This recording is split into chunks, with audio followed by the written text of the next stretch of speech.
ng bayan, maasahan anumang panahon.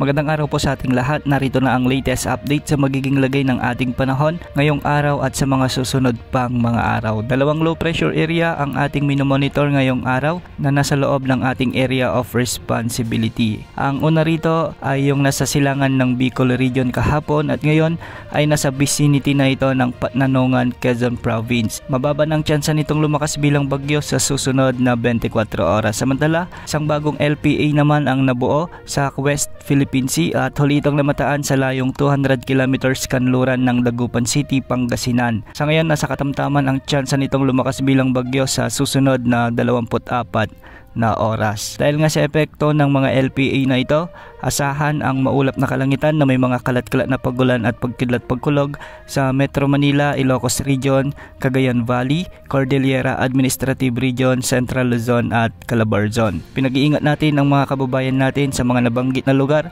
sa posibilidad ng mga biglang pagbaha o pagguho ng lupa, lalo na kung may mga katamtaman at malalakas na pag-ulan.